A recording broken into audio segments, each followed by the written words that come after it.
అంతర్జాతీయ ఫ్లీట్ రివ్యూతో విశాఖ తీరం సందడిగా మారింది. బంగాళాఖాతంలో రాష్ట్రపతి ద్రౌపది ముర్ము దేశ విదేశీ నౌకల్ని సమీక్షించారు. ఈ ఫ్లీట్ రివ్యూకి సీఎం చంద్రబాబు, రాష్ట్ర గవర్నర్ అబ్దుల్ నజీర్ హాజరయ్యారు. ఇక యుద్ధ నౌకల సమీక్షలో భారత్ నుంచి 70కి పైగా నౌకలు, జలాంతర్గాములు సందడి చేశాయి. ఇందులో ఐఎన్ఎస్ విక్రాంత్ ప్రత్యేక ఆకర్షణగా నిలిచింది. అంతర్జాతీయ నౌకల సమీక్ష చేస్తున్న తొలి మహిళా రాష్ట్రపతిగా ముర్ము చరిత్ర సృష్టించారు.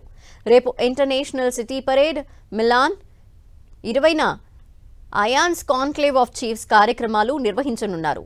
రేపు సాయంత్రం ఆర్కే బీచ్ రోడ్లో ఇంటర్నేషనల్ సిటీ పరేడ్ నిర్వహిస్తారు. వివిధ దేశాల నౌకాదళాల కవాతు ఆకట్టుకునేలా ఉంటుంది.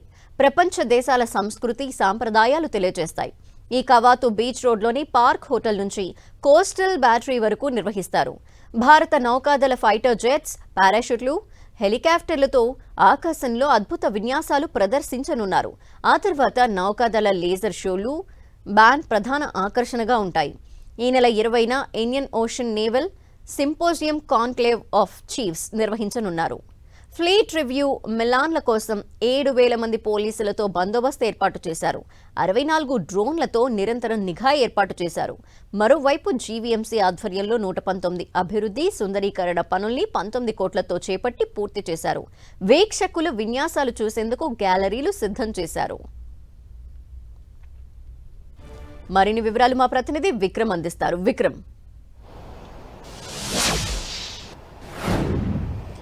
విశాఖ సాగర్ తీరంలో అంతర్జాతీయ ఫ్లీట్ రివ్యూ ఘనంగా కొనసాగుతూ ఉంది. నిన్నటి నుంచి కూడా ఈ ఉత్సవాలు ప్రారంభమయ్యాయి. రాష్ట్రపతి ద్రౌపది ముర్ము హాజరైన తర్వాత ఈ అంతర్జాతీయ ఫ్లీట్ రివ్యూకి సంబంధించి కూడా యుద్ధ నౌకలన్నింటినీ కూడా ఒక 6 వరుసల్లో ఏర్పాటు చేశారు. వాటినన్నింటినీ కూడా రాష్ట్రపతి సమీక్షించారు. దాదాపు మన దేశంతో పాటు కూడా వివిధ దేశాలకు చెందినటువంటి 71 యుద్ధ నౌకలు విశాఖ సాగర్ తీరంలో కొలువుదీరుగా వాటిని 6 వరుసల్లో ఏర్పాటు చేసిన తర్వాత ఐఎన్ఎస్ సుమేధ నుంచి ద్రౌపది ముర్ము కొనసాగుతూ కూడా ఏదైతే ఈ దేశ విదేశాలకు చెందినటువంటి యుద్ధ నౌకలకు చెందిన ప్రతినిధుల నుంచి గౌరవవందనం స్వీకరించారు. అనంతరం ఏదైతే ఐఎన్ఎస్ విక్రాంత్ అనేది భారతదేశానికి చెందినటువంటి అత్యంత శక్తి సామర్థ్యాలు కలిగిన యుద్ధ నౌక మీద నుంచి ఫైటర్ జెట్ యుద్ధ విమానాలు టేకాఫ్ అవడం, అదేవిధంగా ల్యాండ్ అవడంతో పాటుగా కూడా మన దేశ ఆయుధ సంపత్తికి సంబంధించినటువంటి శక్తి సామర్థ్యాలను, విన్యాసాలను ప్రదర్శించుతా ద్రౌపది ముర్ము వాటిని వీక్షించడం జరుగుతోంది. దీనికి సంబంధించి కూడా పెద్ద ఎత్తున తూర్పు నౌకాదళానికి చెందినటువంటి అధికారులు, అదేవిధంగా నౌకాదళానికి చెందినటువంటి చీఫ్, ఇవన్నీ వీళ్ళంతా కూడా యుద్ధ నౌకల మీద కొనసాగుతూ కూడా ద్రౌపది ముర్ముకు సంబంధించి ఇంటర్నేషనల్ ఫ్లీట్ రివ్యూను కొనసాగిస్తూ ఉన్నారు. దీనికి సంబంధించి కూడా మన భారతదేశంతో పాటు కూడా రష్యా, అదేవిధంగా యుఏఈ, మరికొన్ని దేశాలకు చెందినటువంటి యుద్ధ నౌకలన్నీ కూడా భారీ ఎత్తున కొలువుదీరిన నేపథ్యంలో ఆయా దేశాల్లో ఉన్నటువంటి శక్తి సామర్థ్యాలు, అదేవిధంగా వాళ్ళు చేయగలిగినటువంటి ఆయుధ సంపత్తిని కూడా ద్రౌపది రాష్ట్రపతి ముర్ము ముందు ప్రదర్శనలు కొనసాగించారు. ఈ విధంగా కూడా ఈ విశాఖపట్నం సాగర్ తీరంలో ఇంటర్నేషనల్ ఫ్లీట్ రివ్యూస్ జరగడం ఇది రెండోసారి. గతంలో 2016లో ఒకసారి జరగగా ఇప్పుడు మళ్లీ రెండోసారి ఇక్కడ విశాఖపట్నంలో కొనసాగుతూ ఉంది.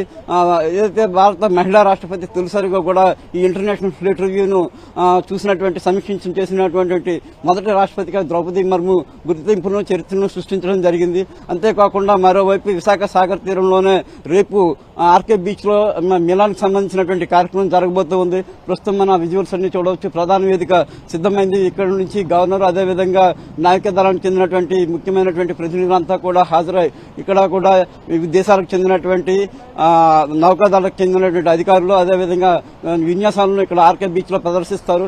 అనంతరం ఇంటర్నేషనల్ సిటీ పెరేడ్ కొనసాగుతూ ఉంటుంది. వివిధ దేశాలకు చెందినటువంటి నౌకాదళాలకు చెందిన ప్రతినిధులంతా కూడా పార్క్ హోటల్ నుంచి కోస్టల్ బ్యాటరీ వరకు కవాతును ప్రదర్శిస్తారు. అంతేకాకుండా ఆయా దేశాలకు సంబంధించినటువంటి సత్సంబంధాలన్నింటినీ కూడా మెరుగుపరుచుకోవడం, పరస్పరం ఈ దేశాల మధ్య సహకారాన్ని తీసుకోవడం కోసం ప్రత్యేకంగా కూడా ప్రతి ఏటా ఈ ఇంటర్నేషనల్ రివ్యూను కొనసాగిస్తారు. అదేవిధంగా మిలాన్ కూడా జరుపుతూ ఉంటారు. ఈ మిలాన్ ఇంటర్నేషనల్ రివ్యూలు నిర్వహించడం ద్వారా కూడా భారతదేశ నౌకాదళానికి చెందినటువంటి ఆయుధ సంపత్తిని, అదేవిధంగా సాంకేతిక పరిజ్ఞానాన్ని పరస్పరం అందిపుచ్చుకోవడం అందిపుచ్చుకోవడం, అదేవిధంగా సత్సంబంధాలను మెరుగుపరుచుకోవడం, ద్వైపాక్షిక సంబంధాలన్నింటినీ కూడా మరింతగా మెరుగుపరుచుకోవడం ద్వారా కూడా ఆసియా దేశాలకు సంబంధించినటువంటి ఆయుధ సంపత్తిని అంతా కూడా ఎప్పటికప్పుడు అప్గ్రేడ్ చేసుకుంటుండడానికి సంబంధించి ఈ కార్యక్రమం పెద్ద ఎత్తున ప్రతిష్టాత్మకంగా కూడా నిర్వహిస్తుంటారు. ఇందుకోసం ఇక్కడ ఆర్కే బీచ్ లో ఇక్కడ ప్రధాన వేదికతో పాటుగా కూడా ప్రజలంతా ఆసీన్లో చూడడానికి వీలుగా ఎక్కడికక్కడ గ్యాలరీలను అదేవిధంగా వేదికలన్నింటినీ కూడా సిద్ధం చేశారు. రేపు సాయంత్రం 4 గంటలకు ఆర్కే బీచ్ లో ఈ కార్యక్రమం ప్రారంభం కాబోతూ ఉంది. ఈ మిలాన్ కార్యక్రమం పూర్తయిన తర్వాత ఇంటర్నేషనల్ కాన్క్లేవ్ కూడా నావికాదళానికి చెందినటువంటి ప్రతినిధితో కొనసాగబోతూ ఉంది. ఈ కాన్క్లేవ్ కూడా దీంట్లో చాలా కీలకమైనదిగా భావిస్తూ ఉన్నారు.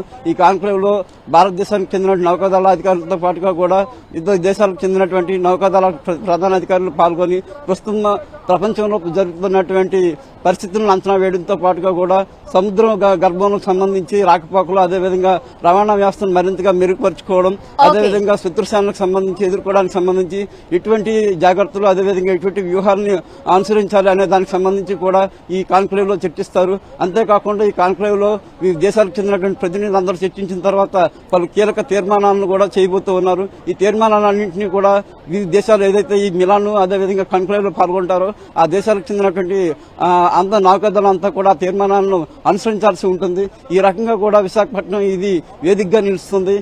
నౌకాదళానికి అత్యంత కీలకమైనటువంటి ఈ సదస్సు అదేవిధంగా ఇంటర్నేషనల్ సిటీ పీరియడ్, ఇప్పుడు ఇంటర్నేషనల్ ఫ్లీట్, ఈ 3 ప్రధాన వేదికలు కూడా విశాఖపట్నం ప్రధాన వేదికగా నిలిచింది. ఈ నేపథ్యంలో ఈ నౌకాదళానికి సంబంధించినటువంటి ప్రతిష్టాత్మక కార్యక్రమాలన్నింటికీ కూడా విశాఖ కేంద్రంగా ఉన్న తూర్పు నౌకాదళం అత్యంత కీలకంగా మారిన నేపథ్యంలో ఈ ఇంటర్నేషనల్ ఫ్లీట్ సంబంధించి ద్రౌపది ముర్ము, ముఖ్యమంత్రి చంద్రబాబు, డిప్యూటీ సీఎం పవన్ కళ్యాణ్ కూడా హాజరయ్యి కొనసాగుతున్నటువంటి పరిస్థితి ఉంది. Dhanalakshmi. Okay, thank you Vikram.